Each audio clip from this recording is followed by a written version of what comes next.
목동 고등관 수학강사 박영수라고 합니다. 잘 들리시나요? 네네. 일단 오늘 제가 이제 수학 여고 그리고 공학 설명회를 준비하게 됐는데, 어머님들한테 학부모님들한테 제가 무슨 문제가 어떻다, 이 유형이 어떻다 이렇게 설명드리는 건 좀 뭐 할 것 같아서, 보통 학교들에서 연계 교재들이 어떻게 출제되는지, 그 다음에 외부 교재를 어떻게 사용하는지, 그 다음에 학교에서 뭐 따로 특색, 그 학교만의 어떤 문제들의 특색 같은 것이 있으면 그런 것들 위주로 좀 설명드리겠고요. 그리고 지금 같은 경우 올 이제 중3 친구들 같은 경우에는 되게 이제 큰 것이 교육 과정이 일단 크게 한번 바뀌고요. 그 다음에 내신 등급 제도가 바뀌게 됩니다. 이게 되게 큰 거고요. 그리고 이제 수능 시험에 보는 이제 과목들까지 다 달라지기 때문에 완전히 새롭게 시작하는 학년이라서 상당히 혼란들도 많으실 거고 아이들도 좀 걱정이 많이 될 것 같습니다. 자, 그러면 일단 네, 첫 번째는 뭐 제 사진인데요. 제가 좀 살을 좀 덜 뺐을 때 찍은 사진이라서 조금 더 부어 있는 상태인데, 뭐 제 이력은 요렇고 연세대 이과대학 조리라고 되어 있는데, 사실 뭐 저는 수학과 출신은 아닌데 전 물리학과 출신인데, 꼭 이렇게 센터장님이 싫어하시더라고요. 물리학과 적는 걸 좀 싫어하셔가지고 항상 이렇게 이과대학이라고 쓰는데, 네, 저는 사실 제가 수학과 애들 다 이렇게 이겨가면서 이제 같은 수업 들을 때 되게 잘했거든요. 그래갖고 뭐 그렇게 생각하고 있고, 저는 그냥 거의 다 미래탐구 학원 쪽 여러 브랜치에서 같이 수업하면서 여기까지 이제 오게 됐습니다. 제 소개는 이 정도로 하고, 이제 좀 중요한 부분인데,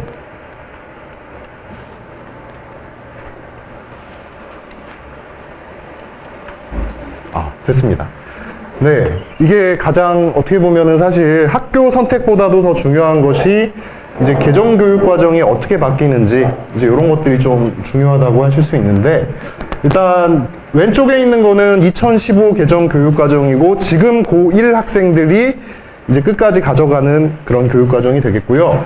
이제 그때는 1학년 과목이 그냥 책 한 권으로 나왔습니다. 교과서 같은 경우 수학이라고 해서, 고등 수학이라고 해서 한 권의 책으로 이루어져 있었고, 단어는 뭐 보시다시피 다항식, 방정식, 도형의 방정식, 집합명제, 함수, 순열과 조합 이렇게 이루어져 있었다면, 2022 개정 교육과정으로 오면서부터는 이제 1학년 때 배우는 과목을 학기를 딱 구분을 해놨습니다. 공통수학 1과 공통수학 2입니다.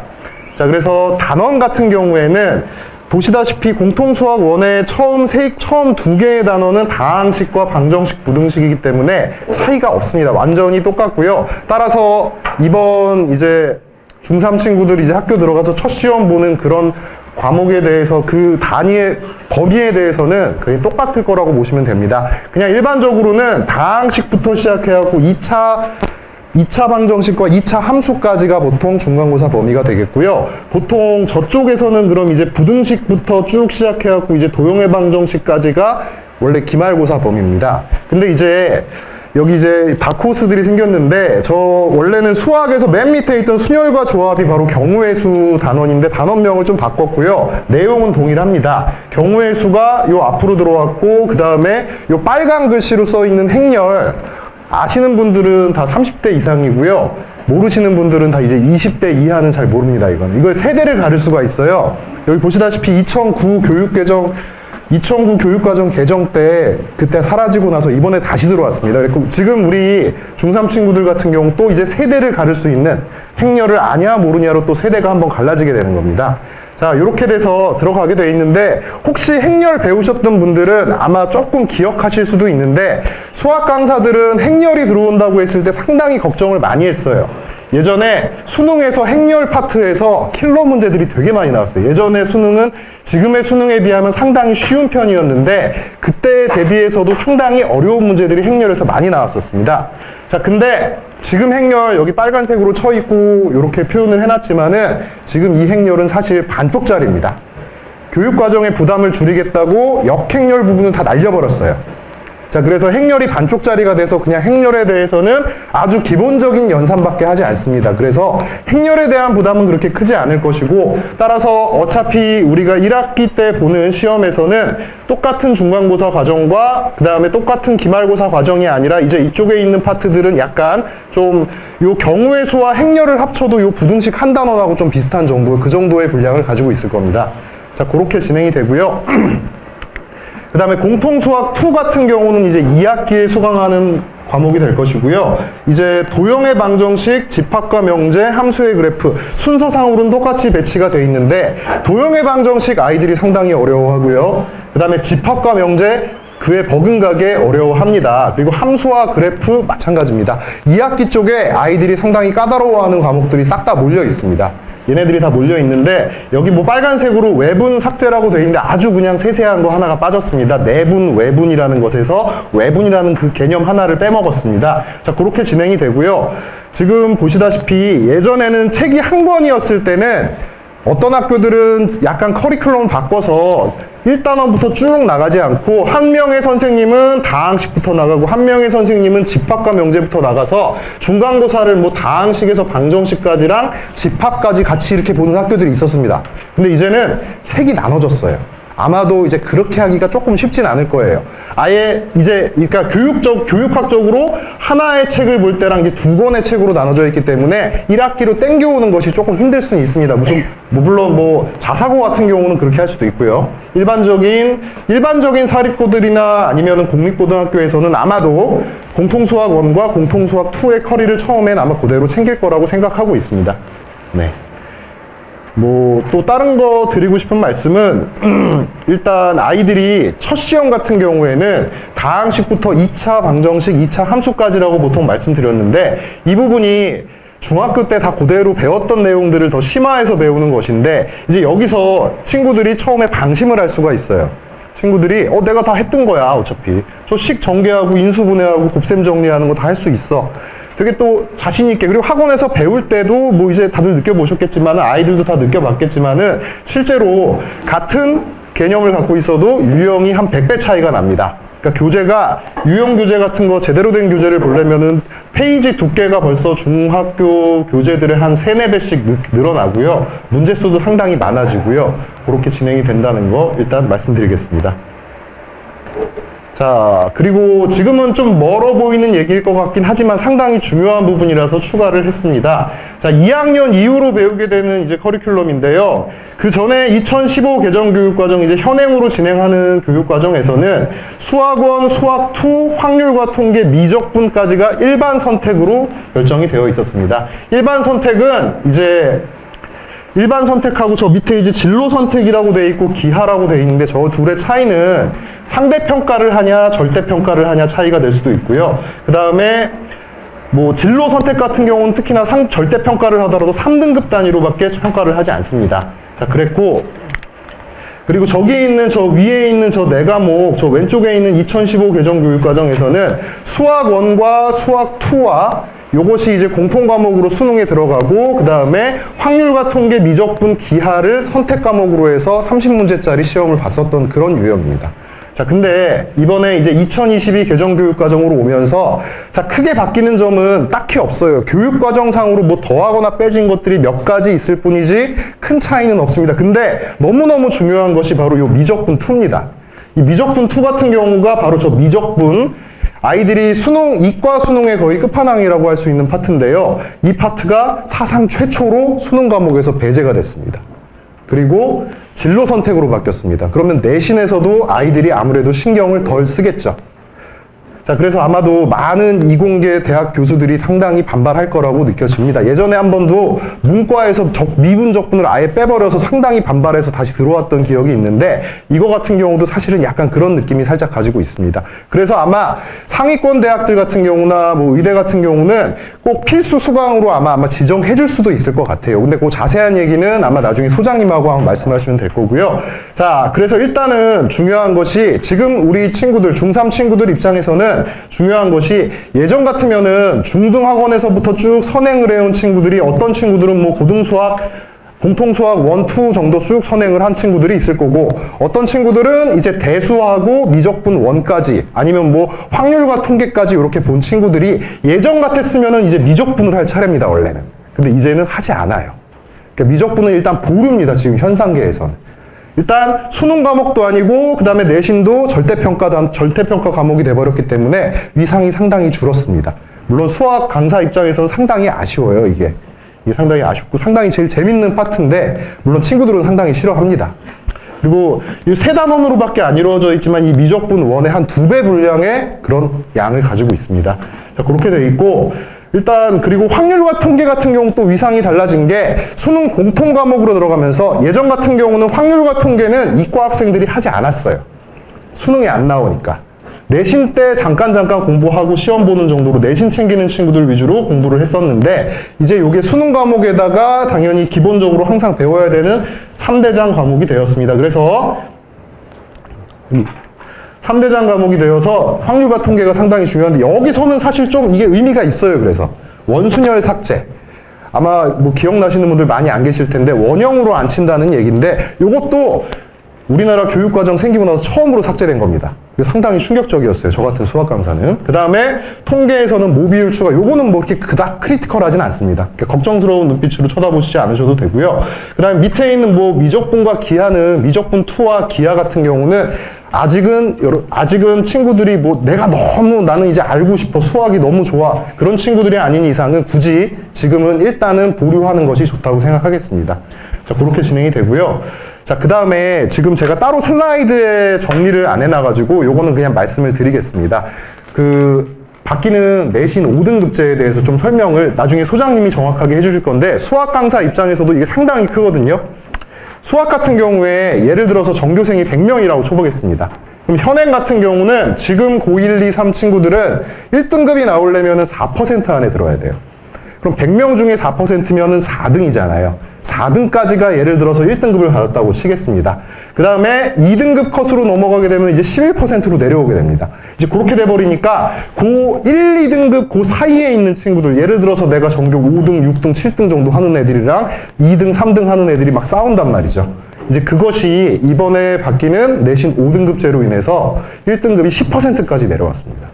그러니까 10%면은 100명이 있으면은 뭐 10등 안에 들면은 1등급이 되는 거죠. 근데 보통 학교들이 최소한 200명 정도는 넘으니까 제일 작은 학교 전교생 수가 작은 학교들이 20등 안에 들어야 되는데, 상당히 문호가 많이 열린 거라고 보실 수 있겠죠. 일단 1등급의 문호가 많이 열렸고, 2등급 같은 경우에 마지막 끝은 34%예요. 상위 34%니까 지금 현행으로 쳤을 때는 3등급하고 4등급 중간 정도 됩니다.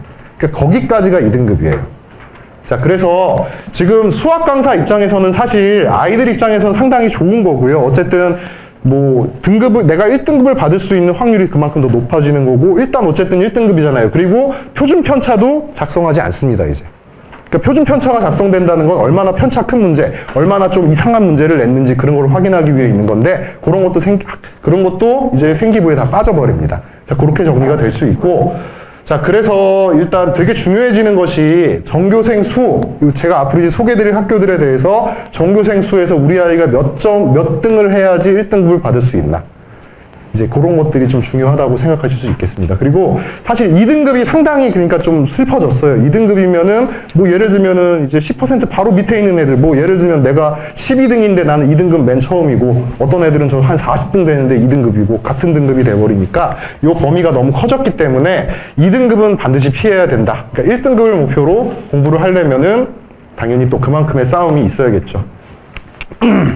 자, 오늘 제가 소개시켜 드릴 학교는 공학부터 먼저 말씀드리고요. 그 다음에 여고 쪽으로 진행을 하게 될 건데, 제가 그렇게 많은 학교를 하지 못했는데, 혹시나 이 학교들에 대해서 디테일하게 궁금하신 거나 이런 거 있으시면 나중에 따로 문의를 주셔도 상관없는데, 일단 제가 오늘부터 하게 되는 거는, 첫 번째는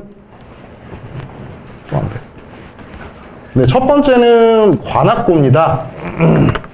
일단 말씀드린 대로 학교에 대한 어떤 코멘트를 써놓은 거예요. 일단 관학고라는 느낌이 딱 들어보시면은 이 학교가 어느 정도 난이도의 학교이냐라고 수학 선생님들한테 물어보면은 그렇게 엄청 쉽진 않은데 적당히 어려워. 이제 그런 코멘트를 좀 써놨고요. 저 난이도 같은 경우는 사실 1년치 총의 난이도라기보다는 가장 임팩트 있는 시험이 1학년 1학기 첫 시험이잖아요. 이제 그 시험들을 기준으로 놔뒀기 때문에 난이도가 유지됐다, 난이도가 쉬워졌다가 꼭 그 학교 1년 내내 시험이 항상 그렇다는 얘기는 아닙니다, 일단. 자, 올해 같은 경우 관악구는 작년과 난이도를 좀 유지를 했고요. 그 다음에 제가 일단 여기서 제일 중요하게 말씀드리고 싶은 거는 학교 프린트, 부교재 반영 비율 같은 걸 좀 잘 보셨으면 좋겠습니다. 부교재 반영 비율이 낮다라는 거는 사실 아이들 입장에서는 공부하기가 더 힘들다는 얘기예요.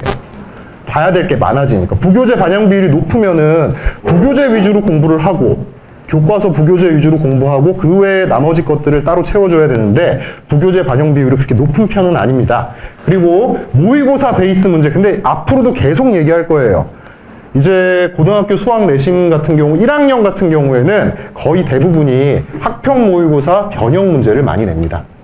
그리고 웬만한 학교도 프린트에 거의 다 학평 문제들을 가지고 프린트를 만들어 줍니다. 그래서 그 모의고사 베이스 문제를 까다롭게 변형한 변별력 문제가 한 서너 문제 정도 출제가 되는데 1등급용으로 한 2개, 2등급용으로 한 2개라고 말씀드린 거는 현행. 그러니까 지금은 그러니까 예를 들면은 뭐 4%, 5% 나눠주는 거, 10%, 12% 나눠주는 거, 그 정도의 변별 문제. 그런 것들이 한 4개 정도 나오고, 그러니까 나머지 문제들은 거의 다 맞출 수 있게, 3등급 이하는 다 맞출 수 있게, 3등급 정도는 맞출 수 있게, 그렇게 진행이 되는 그런 학교입니다.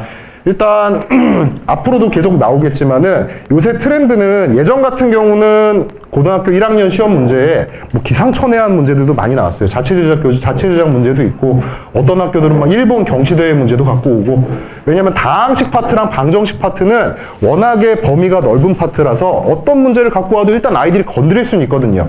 근데 요새는 그 어려운 문제를 그렇게 적용하지 않고 웬만한 지금 우리가 하는 공학이나 여고들에서는 그 정도까지 하는 학교들이 많지는 않고요. 거의 대부분의 어려운 문제는 학평 모의고사에서 나온다고 생각하시면 됩니다. 자, 그러면 다음 학교로 넘어가 보겠습니다. 가나다 순이라서 뭐 생각하시는 학교가 좀 늦게 나올 수도 있는데, 일단 두 번째는 남녀공학 마찬가지로 구현고고요. 구현고가 아까 제가 말씀드린 대로 그 수학 지금 현행에서의 그 고등수학이라는 책이 한 권으로 되어 있다 보니까 진도 나가는 단원을 1학기 단원과 2학기 단원을 섞어서 진행을 했어요, 내신을. 그래갖고 이번에 완전히 예전하고 완전히 다른 유형의 시험을 봤는데, 근데 일단 뭐 어쨌든 시험을 다 보고 나면 한번 합쳐지긴 하니까 보시면은 이 학교 같은 경우는 써있다시피 교과서 부교재 변형이 60%. 자, 이렇게 반영 비율이 어느 정도 고정돼 있다거나 높지 않더라도 꼭 반영이 된다라는 것이 있으면은 공부할 범위가 일단은 좀 줄어드는 겁니다. 그 다음에 외부 교재 변형이 40%인데 저 외부 교재가 이제 어느 외부 교재냐, 거의 대부분 학평 문제를 가지고 만든 문제들, 자이스토리 같은 거나 뭐 이런 문제들입니다. 그것도 어차피 비슷합니다. 그리고 특징이 완전한 킬러, 무슨 뭐 완전 최상위권 1, 2등 가르기 위해서 나오는 킬러보다는 준킬러라고 하죠, 요새. 준킬러가 수능에서도 킬러보다 이제 킬러 없애고 준킬러 많이 내어라. 준킬러라는 게 보통은 느낌이 어떤 느낌이냐면 2, 3등급 가르는 문제를 보통은 준킬러라고 많이 얘기합니다. 이제 그렇게 진행이 되고요. 올해 같은 경우는 저도 잘 모르겠어요. 근데 다시 그 공통수학 1, 2를 다시 붙여가지고 뭐 수업을 같이 2명이 진행할지 잘 모르겠는데, 아마도 교육과정상의 공통수학 1과 2로 나눠져 있으니까 그렇게 하기는 좀 힘들 것 같아요. 다시 원복할 그런 가능성이 있고요. 그래서 뭐 일단 그거는 제 생각이고, 마찬가지로 난이도 유지라고 해놨는데 저 난이도 같은 경우가 조금 올라가 있는 편이긴 했습니다. 올라가 있는 편이긴 했고 그 상태에서 살짝 유지되고 있는 상태고, 그리고 다시 한번 요거 하나만 더 말씀드리면은 모든 학교들의 시험이 만약에 중간고사가 엄청 쉬웠어요. 1학년 1학기 첫 시험이 되게 쉬웠어요. 100점이 한 10명 나왔어요. 그럼 어떻게 하겠어요, 다음에? 그쵸, 킬러 문제를 한 3개씩 박아버리는 거예요. 그럼 이제 그렇게 해야지 난이도 구분이 되기 때문에 아이들을, 그러니까 그 1등급 애들 가르고 1, 2등급 상위 애들 갈라주기 위해서 그 밑에 있는 친구들 다 희생하는 거, 어려워 죽겠는데 이거 막 보고 있어요, 걔네들. 솔직히 말씀드리면 걔네들은 그거 안 풀어도 되거든요, 어차피. 그거 틀려도 되거든요. 딴 거 그냥 검사하는 게 훨씬 좋거든요. 아, 진짜예요. 요게, 고등학교 내신은 시간 관리가 상당히 중요합니다. 시간과의 싸움이라고도 할 수 있고요. 그리고 연산 같은 것이 복잡하게 나오는 경우가 많기 때문에 난이도가 낮은 문제라고 해서 꼭 빨리빨리 풀 수 있는 게 아니에요. 그래갖고 그런 것들, 시간 관리 같은 것들이 상당히 중요하기 때문에 지금 이런 학교 같은 경우도 저런 부교재 변형 문제 같은 거 빨리빨리 풀어주고, 그 다음에 이런 뭐 모의고사 같은 경우는 뭐 대비해야겠죠. 모의고사 같은 경우, 합평 문제 같은 경우는 상당히 대비를 많이 해줘야 될 것 같습니다.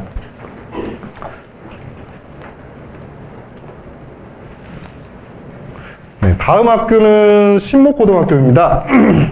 마찬가지로 공학학교고요. 신목고등학교에 대한 제 이미지는 항상 그래도 신목고등학교 그래도 좀 어려운 문제가 항상 있었는데, 예전 같은 경우는 어떤 문제들이 위주로 나왔었냐면 시중교재 중에 좀 고난도 문제라고 할 수 있는 교재들이 있죠. 블랙라벨 뭐 1등급 수학 뭐 이런 교재들이 있었어요. 뭐 요새는 좀 더 많이 늘어나긴 했는데 요새는 뭐 수학의 신도 있고 되게 많아졌습니다. 자, 그런 문제들에서 많이 변형돼서 출제가 많이 됐었다면 요새는 좀 트렌드를 따라가는 편입니다. 요새 같은 경우는 마찬가지로 모의고사 합평 문제, 킬러 문제 같은 것들을 좀 변형해서 냅니다. 난이도는 하락이라고 돼 있는데 솔직히 말씀드리면 중간고사는 하락했는데 그래서 기말고사 확 올라갔습니다. 그래서 당연히 킬러 문제 많이 들어갔고요. 자, 그렇게 됐고, 근데 여기도 써있지만 학교 프린트 자체가 학평 문항으로 보통 이루어져 있는 프린트고요. 그 연계도가 높다. 근데 저렇게 돼 있으니까 지금 난이도가 하락했다고 하는 겁니다. 아무리 문제 자체의 절대 난이도가 높아도 프린트에 있는 문제들 숫자 바꿔서 내는 건 아이들이 대비가 되잖아요. 그래서 난이도를 하락했다고 제가 얘기를 드리는 겁니다. 네. 그리고 요새는 약간 시중 심화 문제 변형 확률이 여기 높음이라고 써놨는데 제가 좀 살짝 후회했어요. 요새는 좀 낮아지고 있는 편이라서. 근데 항상 뭔가 좀 찝찝하다고요. 저걸 안 보면 좀 찝찝한 학교. 그 정도라고 생각하시면 되겠습니다.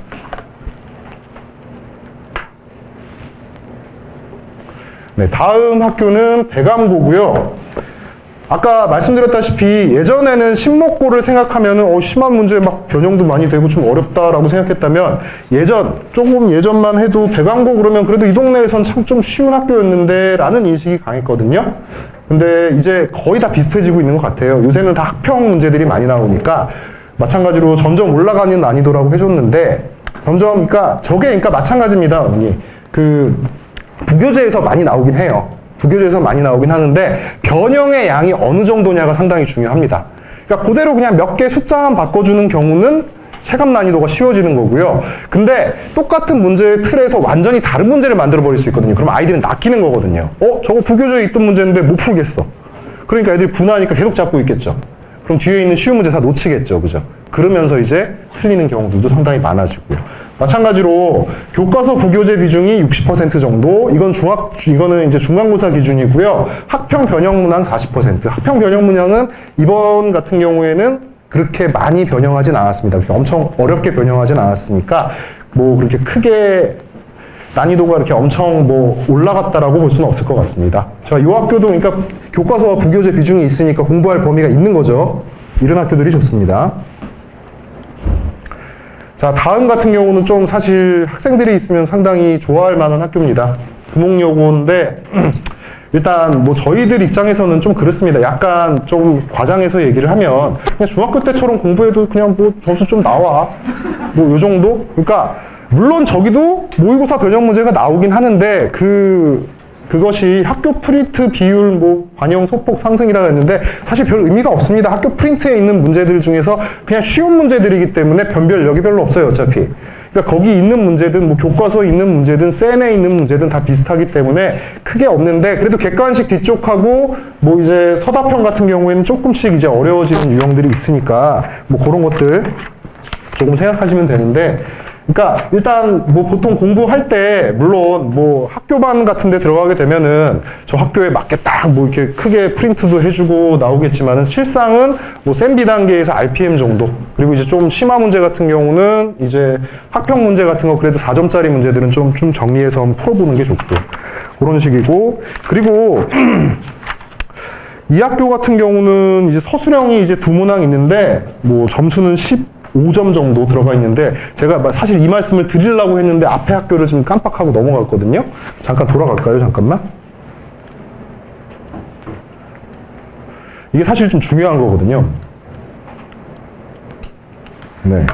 잠깐 한번 소개를 드리면요.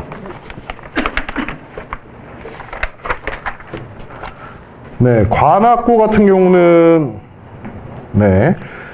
서답형이라고 보통 이제 얘기합니다. 서술형 문제랑 단답형 문제가 있는데 서술형이 2문제 있고 10점, 단답형이 2문제 있고 10점 정도가 보통 트렌드입니다. 그래서 총 4문제에 20점. 요게 좀 포멀한 학교들을 보통 얘기고, 그 다음에는 구형고.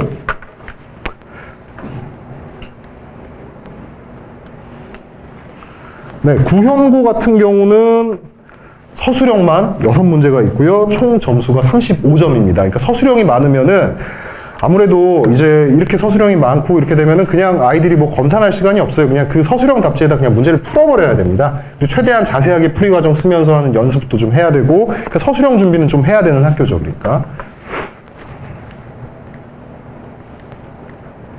자, 그 다음에 신목고 같은 경우는 서술형 3문항 정도, 서술형만 3문항 정도에 20점 정도니까 뭐 그렇게 크게 크리티컬하지는 않을 것 같습니다. 서술형이 많으면 많을수록 아이들이 시간 때문에 좀 쫓기고 그렇긴 합니다.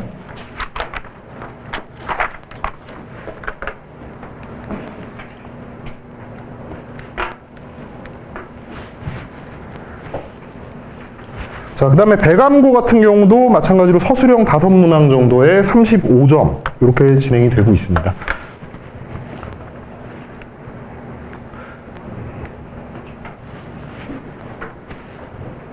그 다음에 아까 말씀드린 금옥여고는 서술형 2문항 15점. 이것도 참 뭐 해피하죠. 자, 그 다음에는 명동여고입니다.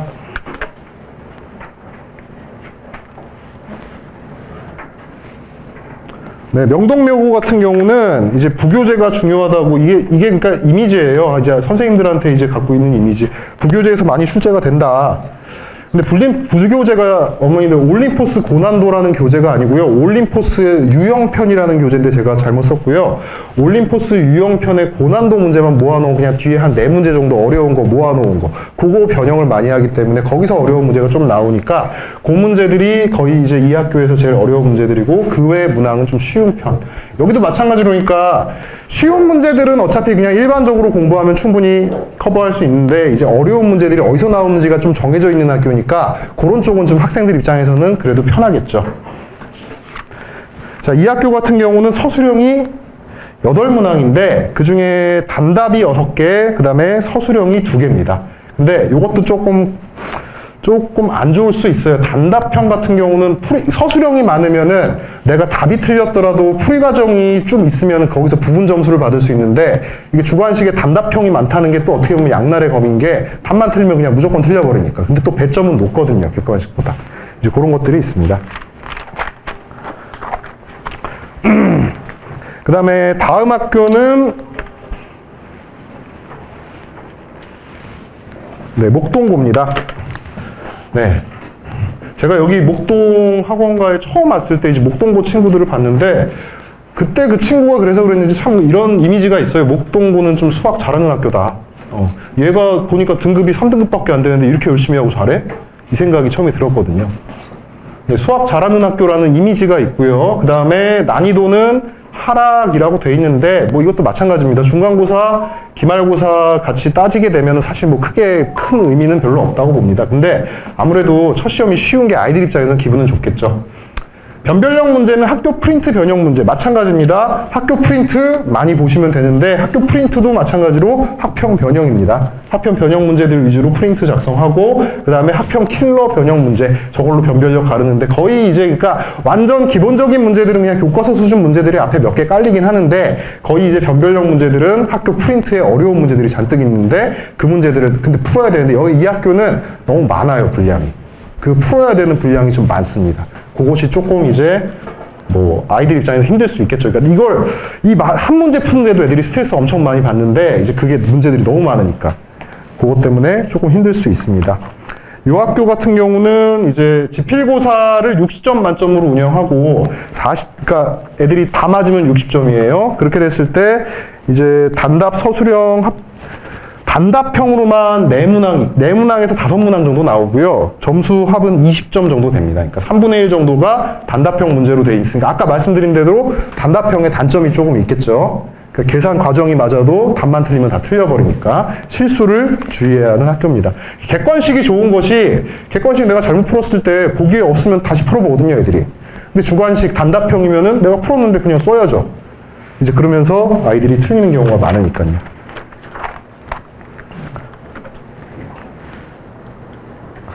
네, 다음 학교는 제 자사고죠. 이제 이화여고인데, 뭐 제가 여기다 써놓은 거는 물론 뭐 제 입장에서 말씀드리는 거지만 최상위권 입장에서는 그렇게 어렵진 않습니다. 학교 시험 자체가. 그러니까 우리가 뭐 일단 뭐 광역자사고고 하니까 좀 어렵겠지, 뭐 저기 모이는 애들은 더 잘하니까 등급 따기 어렵겠지 생각할 수 있는데, 최상위권한테는 그렇게 어려운 시험은 아닌데 난이도는 점점 올라가고 있는 걸로 생각하고 있습니다. 그리고 저기 써있다시피 프린트 교과서에서 대부분 출제하는데 요새 좀 변형폭이 좀 많아졌어요. 문제를 아까 말씀드린 대로 학평 문제를 갖고 와도 완전히 다른 문제를 만들어 버린다든지 그런 문제들. 그 다음에 킬러 문제는 항상 2개 정도 들어가는데 객관식 마지막이나 주관식 맨 마지막에 하나씩 들어가고, 자체 제작 문항 출제라는 거는 약간 또 자사고 자존심이 있으니까 딴 데서 못 보던 문제, 뭐 시중 교재에 있는 것도 아니고 약간 좀 변형을 많이 하면 사실 그렇게 되거든요. 다른 문제들을 이제 그렇게 좀 약간 제작해서 문제를 출제하는 경우들이 있습니다. 항상 그러니까 1학년 1학기 중간고사에는 이런 문제가 항상 들어갑니다. 그러니까 아이들이 처음 보고도 이걸 대처할 수 있는 아이들이 최상위권이거든요. 이제 그런 친구들이 맞출 수 있게 그렇게 진행이 됩니다. 서술형은 3문항이 있고 여기도 20점 만점이 되겠습니다. 제가 하다 보니까 되게 또 이제 아까 말을 너무 많이 해서 좀 빨리 말을 하는 것 같은데, 이제 마지막 학교입니다. 네, 마지막 학교는 진명여고고요. 체감 난이도는 높습니다. 그리고 난이도 하락이라고 되어 있는데, 이 학교가 이제 좀 아이들 입장에서 어려운 거는 부교재가 있긴 하고 연계를 하긴 하는데 너무 쉬운 문제만 연계하니까 연계 안 되는 거나 마찬가지입니다. 그냥 어차피 부교재에 있는 어려운 문제들에서 나오지 않고 부교재에서도 어느 정도 난이도가 있거든요. 올림포스니까. 근데 거기서 그냥 쉬운 문제들만 나오고 연계고 거의 다 학평입니다. 마찬가지로. 어머니들 오늘 보시면서, 학부모님들 오늘 보시면서 느끼는 거는 아이들 일단 지금 학원에서 이제 하는 것들을 쭉 열심히 해서 지금 당장 아이들한테 학평 문제 4점짜리들을 쭉 풀어보라 그러면 못 풉니다. 아이들. 그거 하기 위한 준비가 필요해요. 근데 학평 문제가 엄청 중요하다는 걸 좀 많이 느끼셔야 될 것 같고, 그러니까 학원 선생님들도 이제 뭐 거의 다 교재들은 다 이제 학평 문제 가지고 만들고요. 그러니까 요새 이제 트렌드, 이 동네 같은 경우는 뭐 예전부터 뭐 좀 이상한 학교들 있잖아요. 강서고나 뭐 이런 학교들은 학평 같은 데서 안 내고 그냥 다 자기네들이 만들어서 내기 때문에 그런 거 하나도 준비 안 했는데, 이제 요새는 거의 대부분의 여고 공학 학교들은 학력평가 문제에서 문제를 많이 낸다는 거를 꼭 인지하시고, 그거에 대한 공부인데 단계별로 좀 쌓아가야 되기 때문에 지금 단계에서 요거까지 할 수 있는 친구들은 물론 하는 게 좋지만, 지금 단계에서 공통수학 1, 2가 잘 안 돼 있는 친구들은 일단 기본적으로 당연히 센 문제, 그 다음에 RPM 문제 같은 수준의 문제부터 쭉 정리를 하면서 이제 점점 올라가다 보면 나올 겁니다. 네. 일단 그리고 아까 제가 뭐 등수, 뭐 전교 생수 이런 거 좀 말씀드리려고 했는데 하다 보니까 저도 까먹어서 그냥 넘어갔는데, 소장님께서 아마 좀 설명해 주실 거라서 그거는 일단 넘어가도록 하고요. 다음은 네, 다음은 저희 이제 수학 프로그램 이제 설명을 드릴 거고, 저 빨간색은 제 이름이 있어서 빨간색을 쳐놓은 것 같고요. 네. 저는 또 하필이면 또 대수만 하게 되었고요. 대수 응용반하고 대수 심화반이 진행이 될 거고요. 다른 경우 같은 저 위에 있는, 맨 위에 있는 반은 MD반 같은 경우는 공통수학 2, 대수 심화. 작년에 딱 요 똑같은 이제 알림판이 나갔을 때는 제일 윗반은 미적분, 두 번째 반도 미적분, 이런 식으로 다 미적분이었는데 이제 미적분이 없어졌죠. 미적분 지금 할 필요 없죠. 자, 그 다음에 이제 뭐 미적분 1은 지금 수학 2랑 똑같은 거고 그렇게 진행이 되고, 지금 진행되는 반들 이렇게 정의가 되어 있고요. 뭐 교재 같은 경우는 웬만하면 중등 학생들한테는 그렇게 뭐 자체 교재를 많이 쓰진 않고 일단 시중 교재를 좀 많이 쓰는 상태고, 이제 1학년 커리 방학 때부터 들어가게 되면 아마 선생님들 거의 다 자체 교재로 학평 문제들 많이 넣고 연습하고 그런 유형들을 쌓아가는 과정을 많이 진행하실 겁니다. 그리고 이화여고반 같은 경우는 지금 이화여고는 따로 자사고라서 시간 때문에 따로 반을 만들어야 되는데 그거는 이제 1월에 개강을 하도록 하겠습니다.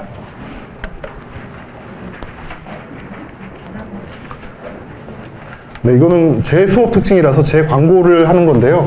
네, 제 수업 같은 경우는 뭐 제가 말씀드리긴 그렇지만은 제가 또 물리학과 출신으로서 네, 제가 미적분을 상당히 잘하거든요. 물리학과가 미분적분은 수학과보다 훨씬 잘합니다. 그래갖고 물론 저는 그래서 미적분이 요새 좀 안 좋게 된 게 별로 좋지는 않은데, 자, 어쨌든 제 강의 특징은 일단 뭐 설명하는 거에서, 물론 지금 그 학생이 어떤 과정을 거치느냐, 지금 완전 개념부터 할 때부터 막 심화를 할 수는 없으니까 약간 쌓아나가는 과정으로 조금 진행을 하게 되고, 아이들이 충분히 알아들을 수 있는 상태가 되면은 이제 거기서부터 조금씩 올려가는 과정으로 수업을 진행하고요.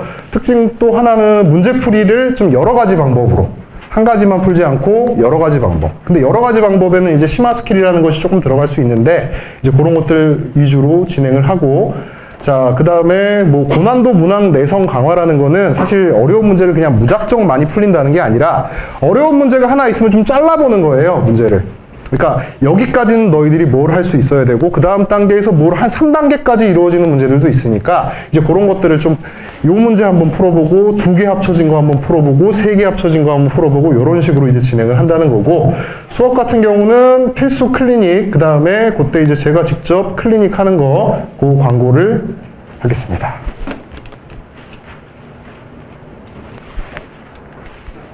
네, 감사합니다.